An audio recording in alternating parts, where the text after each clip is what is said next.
हाँ, मुझे भी पता है कि आपसे न्यूमेरिकल नहीं लग रहे हैं और सीबीएसई बोर्ड एग्ज़ाम बिल्कुल सिर पर है। मतलब आपका जो फिज़िक्स का एग्ज़ाम है वो 20 फरवरी को और आज 12 तो हो गई है भाई। तो 7 दिन बड़े हुए हैं और इन 7 दिन में बीच में आपका फिज़िकल एजुकेशन भी आ रहा है तो 2 दिन और काट दीजिए, ठीक है? अगर आपने फिज़िकल एजुकेशन पहले कभी नहीं पढ़ी तो आप 3 दिन काट दीजिए, मुझे ऐसा लग रहा है ना? तो भई आपके पास 4 दिन या अगर आपका फिज़िकल एजुकेशन नहीं है तो आपके पास 7 दिन है पूरे के पूरे, ठीक है?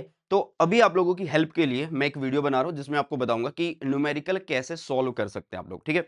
बहुत सारे बच्चे बोलते हैं कि हम सब कुछ पढ़ लेते हैं, बट जब क्वेश्चन लगाते हैं या न्यूमेरिकल लगाते हैं तो हमसे न्यूमेरिकल सॉल्व नहीं होते हैं।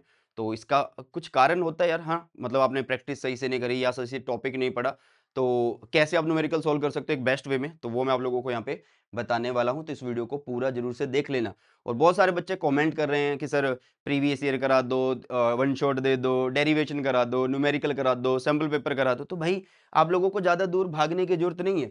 एक बेस्ट टीम आप लोगों के साथ है। ये है क्लास 12th बाय अनअकैडमी का चैनल। ध्यान से देख लीजिए, जहाँ पे मैं लाइव पढ़ाता हूँ बच्चों को, है ना? तो आपके अंतिम युद्ध की तैयारी यहाँ पे ये बेस्ट टीम आप लोगों को करवा रही है ना? अभी फिजिक्स का ज़ोर सबसे ज़्यादा है तो फिजिक्स की क्लासेस मैं ले रहा हूँ और आपको दिखा देता हूँ एक बार से मैं, देखिएगा। सुबह ही मैंने आप लोगों का एक सेशन निपटाया है, लाइव सेशन पे चलते हैं। सुबह ही मैंने आप लोगों के लिए एक सीरीज़ स्टार्ट करी है जिसमें हम क्या कर रहे हैं, फिजिक्स पेपर लीक कर रहे हैं, मतलब सैंपल पेपर की सीरीज़ ये है और इसमें मैं आपको सैंपल पेपर करा रहा हूँ बेटा जी। हाँ, हालाँकि ऑफ़िशियल सैंपल पेपर मैंने करवा दिया है। इसके अलावा बहुत चीज़ें करा दी हैं यार, जैसे कि 30 मोस्ट इम्पोर्टेंट पूरी फिजिक्स से ऐसे पीवाईक्यूज़ जो भाई दी बेस्ट, मतलब मोस्ट इम्पोर्टेंट है वो, ठीक है? चलो जी। इसके अलावा बेटा जी सारे के सारे वन शॉट मैं आप लोगों के लिए अपलोड कर रहा हूँ और मोस्ट इम्पोर्टेंट डेरिवेशंस करा दिए। आपको कुछ नहीं करना, आपको सिर्फ यार प्लेलिस्ट पे आ जाना है और प्लेलिस्ट पे आके आपकी ये दो प्लेलिस्ट दिख रही हैं, तो इनमें आप ज़रूर से करिए तैयारी। अगर आपकी फिजिक्स कमज़ोर है तो इसको देख लो और अगर आपको रिवीज़न करनी है तब भी इसी को देख लो यार, मज़ा आएगा। और टॉप 100 एमसीक्यू भी करा रखे हैं, ठीक है? ये रहे, पूरी फिजिक्स से करा रखे हैं। इसके अलावा 500 प्लस जो पीवाईक्यूज़ हैं, वो करा रखे हैं बेटा जी, ठीक है? सीबीएसई का ऑफिशियल सैंपल पेपर की जो प्लेलिस्ट है, वो इसमें है। और ये नहीं है कि बहुत पुराने हैं, ये सिर्फ़ अभी के ही हैं, थोड़े से 15-20 दिन पुराने ही हैं, ओके? तो आप लोगों के लिए भाई साहब तैयारी कराई जा रही है, तो बस मैं आपको यही बोलूँगा, अगर आपको किसी भी डाटा की ज़रूरत है, तो मैंने आपको जो चैनल रिकमेंड किया है, ये दी बेस्ट चैनल है और कॉमन सी बात है, ये वीडियो आप इसी चैनल पे देख रहे हो, तो चैनल को सब्सक्राइब ज़रूर से कर लेना, ओके? चलो, अब देख लेते हैं यार एक बार से कि हमें कैसे जो है न्यूमेरिकल को सोल्व करना चाहिए, है ना? मतलब क्या अप्रोच हमारी रहनी चाहिए। देखो हमारे पास कितने चैप्टर हैं यार? हमारे पास 14 चैप्टर हैं। तो पहले 3 चैप्टर 16 नंबर के आने वाले हैं और 4 टू 7 आपके 17 मार्क्स के आने वाले हैं, 8 टू 10 आपके 18 मार्क्स के आने वाले हैं और ये लास्ट के 3 मतलब जो 11 से 13 है ये आपके 12 के और लास्ट वाला 7 मार्क्स का आने वाला है, ठीक है? अब सुनो मेरी बात। देखो न्यूमेरिकल जो आएँगे ना, वो फ़ॉर्मूला बेस्ड और कॉन्सेप्चुअल आते हैं। तो हम क्या करें, जो फ़ॉर्मूला बेस्ड है उनको तो भई ऐसा हो जाए ना कि हमारा एक भी ना गलत हो। बट बच्चे क्या करते हैं, उनसे वो फ़ॉर्मूला बेस्ड वाले भी नहीं होते, है ना? तो देखो यहाँ पे कुछ एरो जो है मैंने मेंशन किए हैं चैप्टर्स के ऊपर। 6th पे, 7th पे, 9th पे, 10th पे, 11, 12, 13, ये 7 चैप्टर ऐसे हैं जिनके ऊपर फ़ॉर्मूला आपको अगर पता है, थोड़ा बहुत टॉपिक की नॉलेज है, तो 101% आप न्यूमेरिकल सोल्व कर लोगे, ठीक है?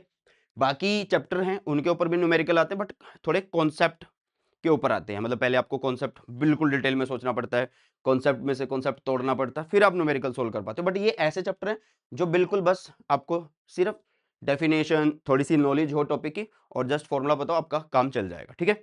चलो, अब आपके पास किसी भी टाइप का जब न्यूमेरिकल आ रहा है, तो उसको सोल्व कैसे करना है बेटा जी? देखो, सिंपल सा फंडा मैं आपको बताता हूँ। अगर आपका टॉपिक तैयार नहीं है, तो भाई न्यूमेरिकल सॉल्व होगा ही नहीं, है ना? तो आपको क्या करना है, टॉपिक को प्रिपेयर करना है, बिल्कुल डेप्थ में प्रिपेयर करना है बेटा जी। मतलब ये नहीं है कि आपने सिर्फ एक सिंपल सी डेफिनेशन पढ़ ली और फॉर्मूला रट के आ गए और चलो भाई काम चल गया। ओके? अब देखो मैंने अभी थोड़ी देर पहले बोला कि जो फॉर्मूला बेस्ड न्यूमेरिकल है, उनके लिए आपको डेफिनेशन, थोड़ी-सी नॉलेज और फॉर्मूला पता हो। तो पहले क्या होगा, अगर आप पहले से ही चीज़ को थोड़ा-सा ही पढ़ रहे हो, तो उसकी नॉलेज आपके पास जब अब एग्ज़ाम में यूज़ करते हो या टेस्ट में यूज़ करते हो, तो वो थोड़ी कम हो जाती है। तो आप क्या करो, पहले टॉपिक को बिल्कुल डेप्थ में पढ़ो। जब आप टॉपिक पढ़ लोगे बिल्कुल डेप्थ में, फिर उसकी रिवीज़न करो, उसको रिवाइज़ कर लो बेटा जी। जैसे आप रिवाइज़ करते हो, तो जितने भी उस चैप्टर के अंदर, उस टॉपिक के अंदर फ़ॉर्मूलाज़ बनते हैं, वो सारे के सारे फ़ॉर्मूलाज़ आप लोगों को लिख लेने हैं। वो सारे के सारे फ़ॉर्मूलाज़ आप लोगों को क्या कर लेने हैं बेटा जी, लिख लेने हैं। और जैसे ही आप फ़ॉर्मूलाज़ लिख लेते हो, रिवाइज़ कर लेते हो, टॉपिक आपने पढ़ लिया है, अब आपका स्टेप आएगा न्यूमेरिकल सॉल्व करने का। अब ये न्यूमेरिकल सॉल्व कौन से करने हैं, कैसे करने हैं यार? आपको सोल्व्ड न्यूमेरिकल से सोल्व करना है, ठीक है? मतलब ये नहीं है कि आपने कभी कोई क्वेश्चन सोल्व किया नहीं, कोई न्यूमेरिकल सोल्व किया नहीं और आप सीधा चढ़ गए भाई कौन से न्यूमेरिकल पे, बिल्कुल टफ न्यूमेरिकल पे। तो भाई सोल्व्ड एग्जांपल से स्टार्ट करो जो ईज़ी लेवल के क्वेश्चन है। अगर आपको मैं बोलूँ तो प्रीवियस ईयर क्वेश्चंस वहाँ से स्टार्ट कर लो या एनसीईआरटी के सोल्व्ड एग्जांपल है, वहाँ से स्टार्ट कर लो तो आपको फ़ायदा होने वाला है, ठीक है? और फिर जितनी भी मैक्सिमम प्रैक्टिस हो सकती है वो कर सकते हो। अब आपके पास 7 दिन हैं, जितना भी आप थ्योरी पढ़ते हो, जितनी भी डेफिनेशन पढ़ते हो उसके बाद क्या है, देखो यार जब आप रिवीजन करने बैठते हो ना चैप्टर की तो वो आपकी 30 मिनट या 1 घंटे तक हो जाएगी, है ना? तो उसके बाद क्या करना है? मतलब एक चैप्टर की मैं बात कर रहा हूँ, तो उसको अच्छे से रिवाइज़ कैसे करोगे? जब आप क्वेश्चन लगा के देखोगे। तो मैं तो यही बोलूँगा इस एंड टाइम में भी जो क्वेश्चन आपको लगता है ये टफ है, ये नहीं हो रहा है, उसको करके देख के जाना, ठीक है? सॉल्व करके जाना। इसके अलावा बेटा जी मैं एक और अप्रोच आपको बताता हूँ, जैसे कि आपके पास क्वेश्चन आ गया है, न्यूमेरिकल आपके पास आ चुका है बेटा, ठीक है? न्यूमेरिकल आ गया है, क्वेश्चन आप लोगों के पास आ गया, अब क्या करना आपको? कोई भी क्वेश्चन आपको दे दिया है, तो पहले उस क्वेश्चन को बिल्कुल आराम-आराम से पढ़िए, ठीक है? हड़बड़ाहट में मत पढ़ना, नहीं तो फिर तुम बोलोगे मुझे ये आता था, ये गलत हो गया एग्ज़ाम में और मैं लिख नहीं पाया, ठीक है? तो भई बिल्कुल आराम से इस क्वेश्चन को पढ़ो, उसके बाद लिखो गिवन और गिवन जो लिखना है वो सिंबल फॉर्म में लिखना है, मतलब जैसे आई मतलब करंट दिया हो तो आई लिख दिया, एरिया दिया है तो ए लिख दिया, तो इस तरीके से। और उसके बाद फिर क्या इसमें से पूछा वो लिख दो। जैसे मैंने यहाँ पे वीडी लिखा है, तो वीडी का मतलब है ड्रिफ्ट वेलोसिटी। अब जैसे आपने क्वेश्चन पढ़ लिया, उसमें जो डेटा गिवन है, उसके बेस पे देखो कि आपको कौन-सा फ़ॉर्मूला लगाना पड़ेगा, आइडेंटिफाई द फ़ॉर्मूला, ठीक है? कौन-सा फ़ॉर्मूला आप लोगों को उस टाइम पे लगाना पड़ेगा। जैसे वीडी जो है, अभी के लिए मैंने 2 फ़ॉर्मूले लिखे हैं ना, VD is equal to small e capital E tau by m हो गया और या फिर I is equal to A n e VD, यहाँ से भी आपके पास वीडी निकल जाएगा। ठीक है? मोबिलिटी वाले फ़ॉर्मूले से भी निकल जाता है, बट सुनो कि भई यहाँ पे जो भी डाटा गिवन होगा उसके बेस पे आपको देखना है कि कौन-सा फ़ॉर्मूला यहाँ पे एप्लीकेबल है।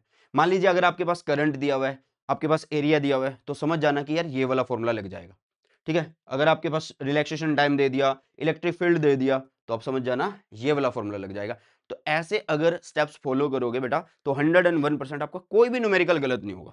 हाँ, बाकी इसका भई प्रैक्टिस तो देखो करनी ही पड़ेगी। ये नहीं है कि आज 2 क्वेश्चन करे, 2 न्यूमेरिकल करो, सोचो कि मैं तो भाई शहंशाह बन गया हूँ फिज़िक्स का और सारे न्यूमेरिकल मेरे को आ गए, ऐसा नहीं होता, ठीक है? तो प्रैक्टिस जो है माँगती है फिज़िक्स और टाइम भी माँगती है। ये जो टाइम है इसको अच्छे से यूटिलाइज़ करो, कोई गलती मत करो और चैनल पे मैं और मेरी टीम पढ़ा ही रहे हैं आप लोगों को। किस तरीके का कंटेंट आप लोगों को और अगले 7 दिन में चाहिए, आप कमेंट सेक्शन में बता के जाना। अपनी तरफ से मैंने एक बेस्ट कंटेंट पहले से ही शेड्यूल कर रखा है चैनल के ऊपर, तो उसको आप फॉलो कर सकते हैं। 101% अगर आप अच्छे तरीके से पढ़ते हो, ईमानदारी से पढ़ते हो, मेहनत करते हो, तो अगले 7 दिन में भी बहुत अच्छे नंबर आप स्कोर कर जाओगे फिज़िक्स के अंदर। ठीक है बेटा? तो ये एक बेस्ट अप्रोच और बेस्ट तरीका मैंने आप लोगों को बताया न्यूमेरिकल सॉल्व करने का और अभी के लिए खत्म करते हैं इस वीडियो को यहीं पे। मिलेंगे नई वीडियो में। क्या आप लोगों को प्रॉब्लम आ रही है? कमेंट सेक्शन में बता के जाना क्योंकि मैं हर एक बच्चे का कमेंट पढ़ता हूँ। तो मिलते हैं नई वीडियो में। बाय, टेक केयर, जय हिंद, वंदे मातरम।